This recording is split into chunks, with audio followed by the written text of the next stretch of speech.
Hello दोस्तों, कैसे हैं आप सब?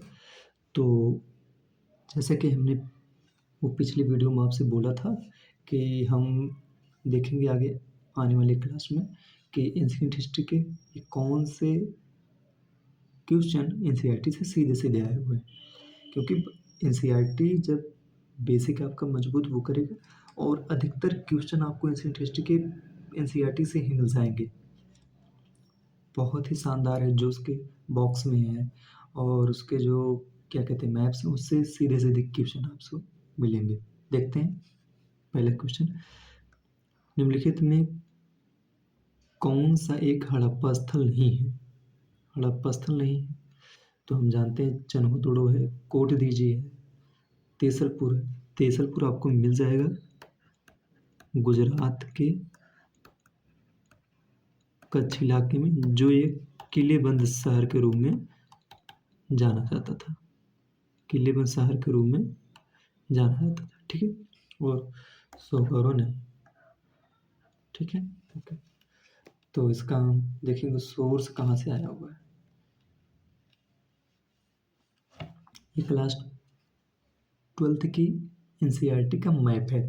देखिए सीधे-सीधे लिखा है कोटदीजी, चनहुदुडो, तेसलपुर आपको यहाँ मिल जाएगा, ठीक है? ओके, अगला क्वेश्चन देखते हैं।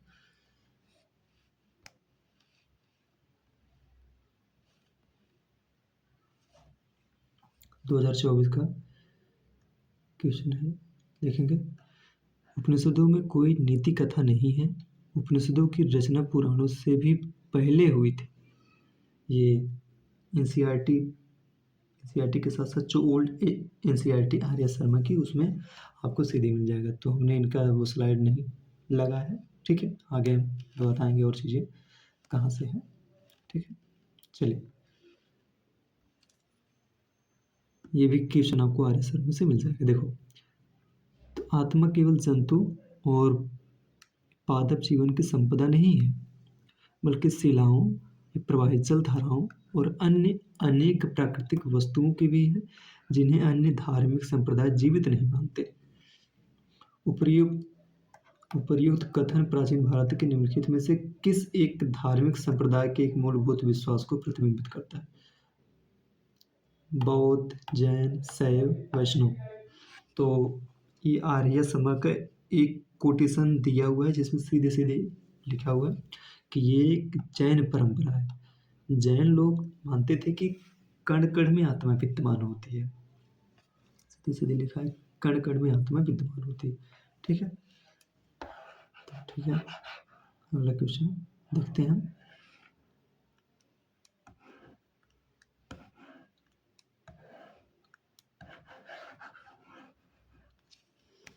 अगला क्वेश्चन चलते हैं।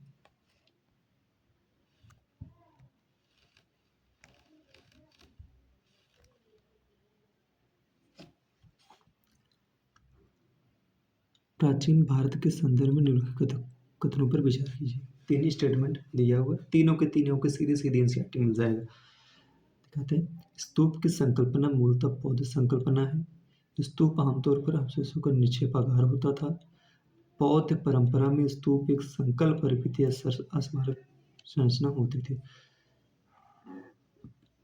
स्तूप ये होता था, यहाँ पर उनके अवशेष बुद्ध के या उनके जो अनुयायी होते थे उनको द्वारा जो चीज़ें होती थी यहाँ पर रखी जाती थी। ये बुद्ध के पहले की संरचना होती थी। मूलतः ये बुद्ध के पहले की संरचना थी, ठीक है?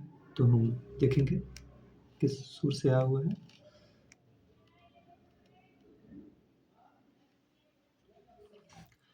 तो ये आ गया एक क्लास 12th की ये पार्ट 1 की जो एंशिएंट हिस्ट्री है उसमें लिखा है स्तूप क्यों बनाए जाते थे, ठीक है?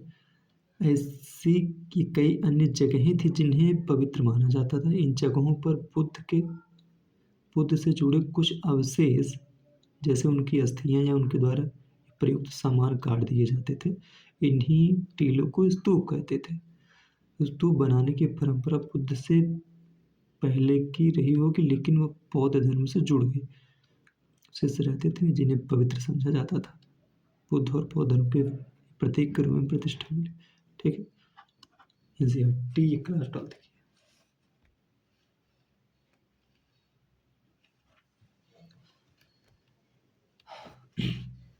देखते हैं अगला क्वेश्चन कि ऋग्वैदिक कालीन आर्यों और सिंधु घाटी के लोगों के बीच संस्कृति के बीच अंतर संबंध है। ऋग्वैदिक कालीन आर्य कवच और शिरस्त्राण हेलमेट का उपयोग करते थे, जबकि सिंधु घाटी सभ्यता के लोगों में इनके उपयोग को कोई साक्ष्य नहीं मिलता है।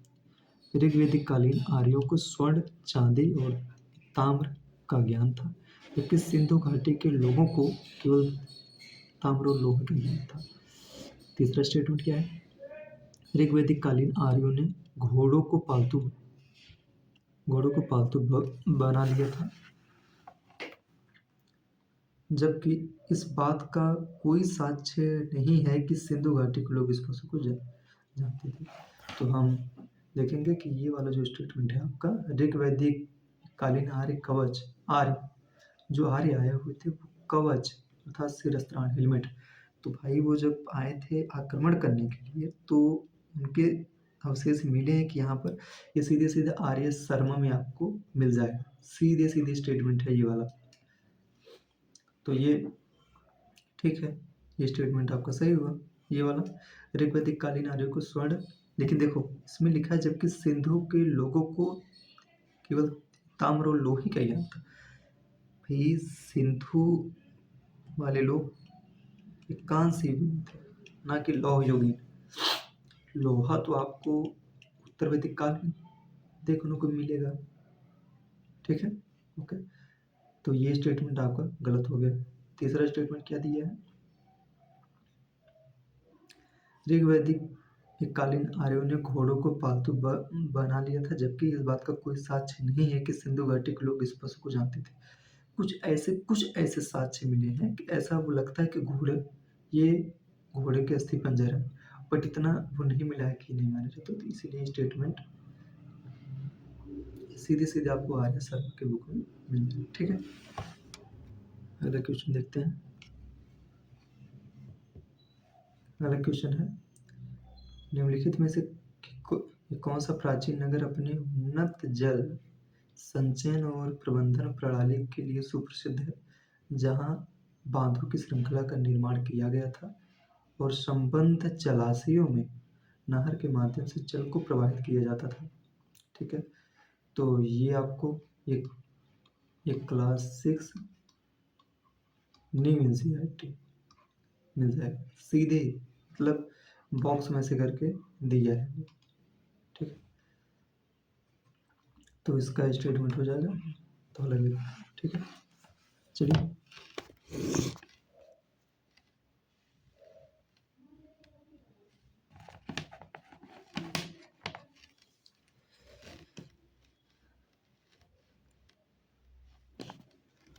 अगले क्वेश्चन देखते हैं कि जो हमारा महाजनपद था असमा, कंबोज, अवंती, कौशल, ये मतलब किस नदी के किनारे अवस्थित थे। ठीक है, ये क्लास 6 की NCERT है। देखिए दिया है मगध, वैशाली, वज्जी, उसके बाद कौशाम्बी, केवल और केवल दक्षिण भारत में पाया जाएगा। उसके बाद उज्जैन है, अवंती है। ठीक है, ये नदी के किनारे।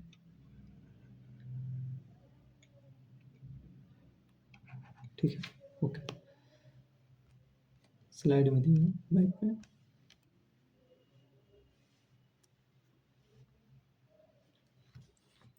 दूसरा क्वेश्चन क्या है? जैसा कि अशोक के अभिलेखों से ज्ञात होता है,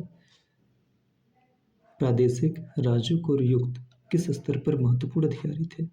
ग्राम स्तरीय, जिला स्तरीय, प्रांतीय प्रशासन, केंद्रीय प्रशासन। 2025 का क्वेश्चन है। तो देखेंगे गांव में कौन रहते थे, कितना बेहतरीन से दिया हुआ है इसमें। देखिए क्वेश्चन आ रहा है ये कभी कभी ये कड़ेसियार, अदिमई, उड़वार, वेल्लाल, ये सब भी क्वेश्चन उठा के पूछ सकता है भाई। वो बेसिक चीज़ें उठाएगा वो। और हम लोग वो पढ़े हुए रहते हैं कि मतलब ये सोर्स पढ़ लें, वो सोर्स वो पढ़ लें। ये बेसिक चीज़ आप मजबूत वो करिए, सीधे सीधे की क्वेश्चन आपके यहीं से होंगे। अब ये तो एकदम नॉर्मल क्वेश्चन है। चीनी यात्री फाहियान ने किसके शासनकाल में भारत की यात्रा की थी? बताओ चारों में से। बहुत ही प्यारा क्वेश्चन है। चलिए अगले स्लाइड पर चलते हैं। क्वेश्चन 2022 में आया हुआ है कि अशोक के प्रमुख शिलालेखों के स्थान, वह स्थान जिस राज्य में है? धौली, एरुगुडी, जौगढ़, कालची। ठीक है, चलिए तो देखते हैं। देखिए क्लास 6 की स्लाइड है, मैप। देखिए कालची, धौली, जौगढ़, येरगुडी, कितना बेहतरीन ढंग से दिया हुआ भैया। तो हम मैप और बॉक्स की चीज़ें नहीं छोड़ के जा सकते। क्लास 6 की है, क्लास 6 की आपको पढ़नी पड़ेगी। फिर सीधे सीधे दिया है, धौली है, जौगढ़ है, येरगुडी है, कालसी है। बहुत ही प्यारा स्टेटमेंट।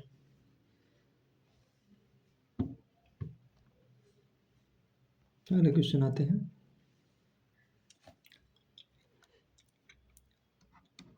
बुद्ध में देवत्यारोपण, बोधिसत्व के पथ पर चलना, मूर्ति उपासना तथा अनुष्ठान, कौन सी विशेषताएं महायान बौद्ध मत की? ठीक है, क्वेश्चन देखते हैं क्या क्या है। बुद्ध में देवत्यारोपण, बोधिसत्व के पथ पर चलना, मूर्ति उपासना। देखो ये वाला आपको स्टेटमेंट आर्य शर्मा में मिलेगा, ये वाला एनसीईआरटी। ठीक है, ये भी आर्य शर्मा मिल जाएगा। देखते हैं कहाँ से आया हुआ। ठीक,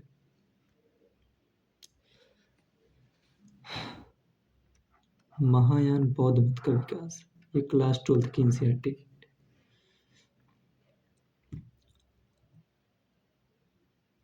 बुद्ध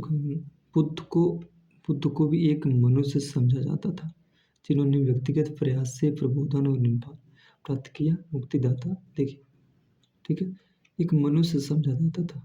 देव उसमें मतलब इसमें ये बोल रहे हैं बुद्ध में देवत्यारोपण नहीं भैया, ये वाला स्टेटमेंट आपको बिल्कुल गलत है, क्योंकि ये हीनयान की वो है परंपरा है, ये महायान का पूछ रहा है।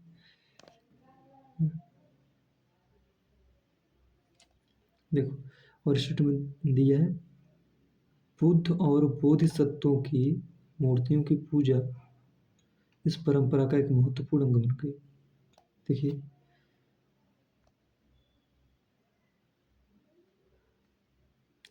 और इसमें दिया है बोधिसत्व के पथ पर चलना। तीनों स्टेटमेंट आपको एनसीईआरटी में मिल जा रहे हैं। तीनों स्टेटमेंट आपको एनसीईआरटी में ही मिल रहे हैं। बुद्ध में देवत्यारोपण ये किसका था भाई? ये हीनयान का था, ना कि महायान का। तो ये स्टेटमेंट गलत हो गया। बोधिसत्व के पथ पर चलना, ये स्टेटमेंट सही है। मूर्ति उपासना तथा अनुष्ठान, ये भी सही है। तो केवल 2 और 3 ऑप्शन मार दीजिए। ये सीधे सीधे एनसीईआरटी की लाइन है आपकी। ठीक है, ओके। अगला स्टेटमेंट देखते हैं। देखिए और हीनयान का हीनयान थ्योरम। चलिए 2018 का क्वेश्चन था, क्या है? भारत की धार्मिक प्रथाओं के संदर्भ में स्थानकवासी संप्रदाय का संबंध किससे है? स्थानकवासी। ठीक है,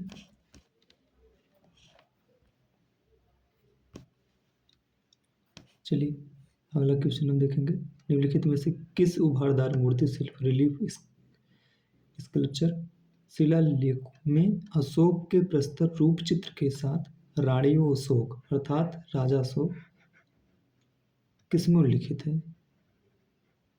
जो उनका शिलालेख था उसमें किस शिलालेख में राणी अशोक अर्थात राजा अशोक का नाम लिखित है, तो ये आ जाता है कंगन हल्दीस। ठीक है, चलिए अगला हम देखते हैं।